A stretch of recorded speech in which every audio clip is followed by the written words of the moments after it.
But anyway, so I get this call from Maeve, and Maeve's like, oh, I heard you were in town. You know, Griffin told me you were in town, and you know, I've got this really great group of friends down there, and I was going to come down from Seattle, and we were going to get together. And I heard since you were in town that, you know, I figured maybe you want to join us. I figured you know, you might need some new friends, or you know, some people to hang out with. Maybe you're looking for a job. Maybe you need an apartment. These people are really well connected. They could totally, you know, hook you up, and they're just really great people. And I think you'd really fit in really well. And I was like, God, that's great. I'm like, sure. And I was like, thank goodness. Okay, so maybe things with my parents are a little rough, but this is why I came here. This is where I grew up. This is where people would call me with an invitation like that, because, you know, they know me and they love me, and you know, that wouldn't happen anywhere else. So, you know, I'm feeling okay about my move now. Well, I go to this thing, and I show up there. The whole thing is a complete and total lie. There is no one there. She's not even there. The only person there is this guy, this guy, and she had said to me, "Oh, one of the people there is so and so. You might remember him from high school." And I go, "Oh yeah, I remember him." And I just thought that was weird. Like, that is not. I didn't put the two of them together. Like, that was completely a surprise that he would be there, but. Whatever. I was mostly expecting it to be girlfriends, but there were no girlfriends. There was not even her. There was just this guy, and I'm like, what is going on? She's like, well, I didn't think you would come out with me if I just called and asked you, so I kind of set the whole thing up, and she did it for me. And my first initial reaction was this major disappointment. I was like, because I was so flattered and so like. Moved that, you know, Griffin had told her about me being home, and that she did. It was, I mean, she hit the nail on the head. Everything that she said that I needed, I did need, you know, and so, you know, she really, like, you know, knew what I needed. And the funny thing is, like, she never even called to check up on it, and she told me later, oh, I'm still going to do that. I still meant to do that. We never did do that. We never did. That whole night that she never did introduce me to those friends. It was never, that whole thing never happened. But pretty quickly, I talked myself out of any bad feelings and told myself that it was very flattering.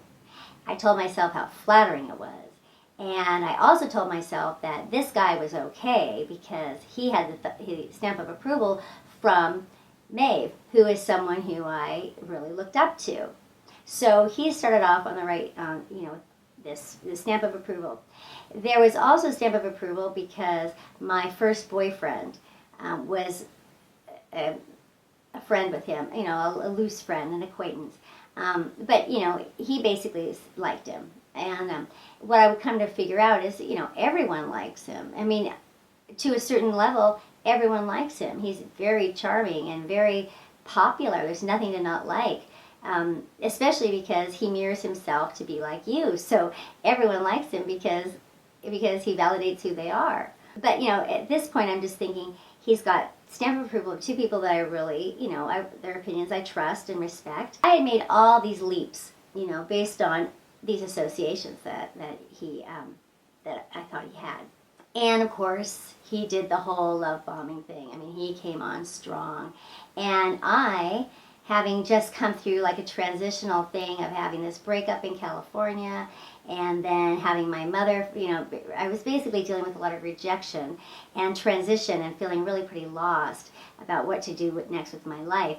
And at first I saw this guy as basically like a stranger, like he was somebody I could talk to and it'd be pretty safe because, you know, he wasn't going to be in my life. You know, it was just going to he's just going to be someone I know for right now, and then I'll move on with my life and whatever. Because there was a piece of me that was, you know, drawn to him. The other piece of me didn't take him that seriously because, you know, actually my very first memory of him was freshman year of high school, waiting for my brother to finish football practice, and waiting on the hill with a girlfriend of mine. And I see him run out of the locker room, run down, or pass me down the hill, down to practice. And I go, ooh, who's that? Because he's real handsome. And my friend said, oh, that's such and such. Stay away from him. He's bad news. And, of course, you know, that went, ooh, perked up. But, you know, I didn't do anything about it. And then fast forward, I see him one time when my boyfriend and I are traveling up all through California, and we need a place to stay in the San Diego area. And during that 1 year, he was living down there, and we stayed with him and this girl that I talked about for a night. And so I had that memory with him, and I don't remember even talking to him really. I remember this really, really dirty, gross apartment, and but I just don't remember having really much interaction with him at all. But so that was that. So I really wasn't taking him that seriously at first.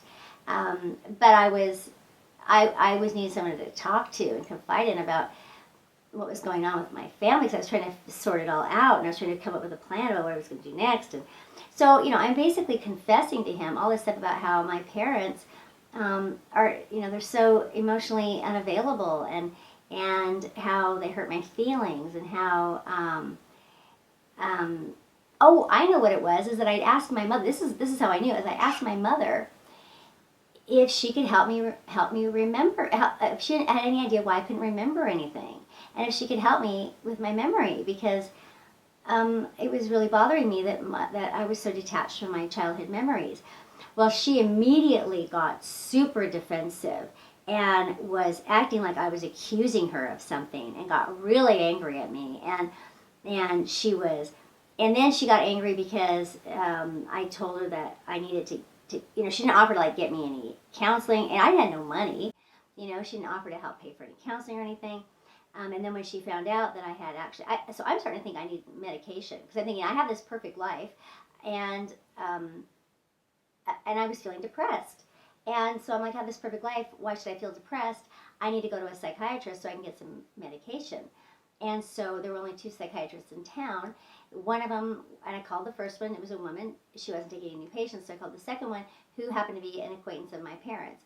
And my mother was livid at me that I had called this guy, that I had gone to see him, that I was, letting him know that there was anything wrong with me, or God forbid, my family. And so, I was basically talking to this guy about that, and about what had gone on, how hurt I was over that, and how my mother seemed to care more about her, the way people perceived her than my well-being, and this kind of thing. So I told him all of that, and how she would say, oh, people are they're just going to convince you that that it's all my fault, that your depression is all because of an unhappy childhood, and blah blah blah. And this was her concern, is that she didn't want to get blamed for anything. She didn't want my depression or my lapse of memories, or to have anything to do with anything she could possibly have done wrong. And so I'm telling him all of these stories, and wouldn't you know it, 10 years later, I do believe that those stories actually play a significant role in what he does. I think that he remembers that, and actually uses what I tell him as a trigger for my mother. He puts that away and uses it 10 years later. But soon I am completely pulled in. I'm completely pulled in, and he is wanting to get married, and we're quickly making plans to get married, which I'm wanting to do, because I have this idea that that is actually a fairly realistic idea, that basically you to marry someone, to meet someone, you basically have to just find someone who has within a range, a set of values that's relatively close to yours, and then you basically just commit with that person. You both make a commitment that you're just going to make it work, because no one's going to be perfect. I'd already kind of given up on, I didn't really have this notion of, that someone has to come along and sweep me off my feet and all that, although he kind of had done that too.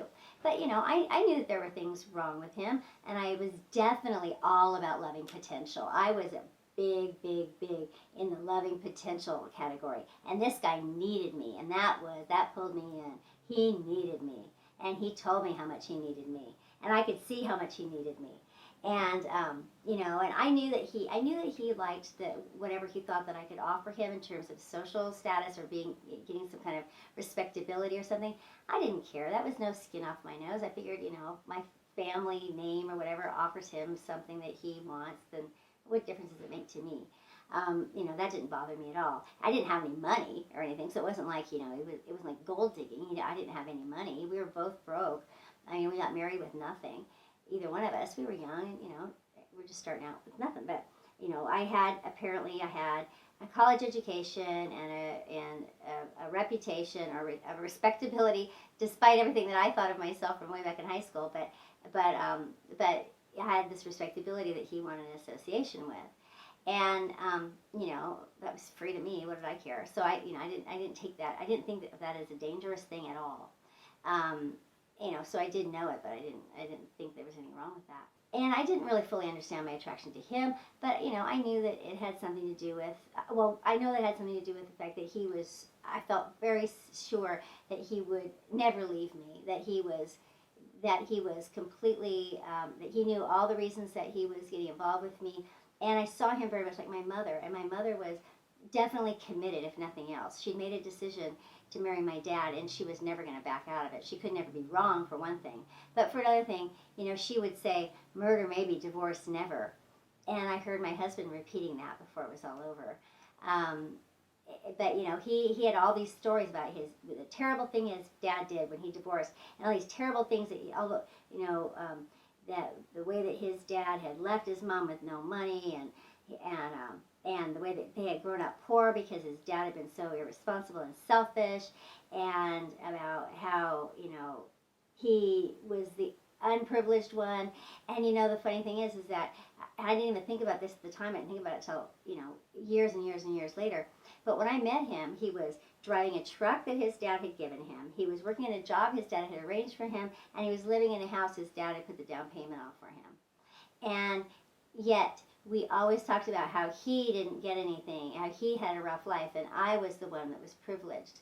And my parents never gave me a dime. Never gave me a single dime that I didn't work for. What they gave me was help paying for college, but they didn't give me all of college, and they didn't give me a dime outside of that, and not a dime afterwards. So that was just very interesting. That he had this very, the way that he presented it to me was that he was very entitled to it because of all the things that his dad had done wrong, and how abused and abandoned and neglected he was as a kid, and and how he'd grown up poor, and how his dad was just to blame for all this stuff. And it was classic. You guys know it was classic. He did all the things that they do, every single one, and I fell for it all, hook, line, and sinker, because of course he operated so differently from me. I mean, the way that our minds worked was just night and day. There was nothing similar about the way that we operated in the world. But I didn't know that. I thought we were very, very similar at the time. So, okay, I think that maybe is where we should stop section 2, because I don't want it to get cut off in the middle of it. I want to always be able to reel it in and say, come back and say goodbye, and look for links below. I mean, link all these stories together and link it all below. But we're going to stop it here. Please come back. And if you're starting to like coming and listening to my discussions and my story times and stuff like that, please subscribe, give me a thumbs up, and I realize I'm talking fast. But that's because I've done this a few times, and they can stretch out to be really long, and I'm trying to get a lot of information in a short amount of time. If I am talking too fast, though, please let me know below, and I will slow down, and we'll just have more sections, more parts. It doesn't matter to me. I just didn't want you guys to get bored with having 12 sections of the story. There won't be. I should be able to get this all done in maybe less than 5. Okay. Thanks a lot for listening again today, and I look forward to seeing you soon. And thumbs up. Talk to you later. Bye-bye.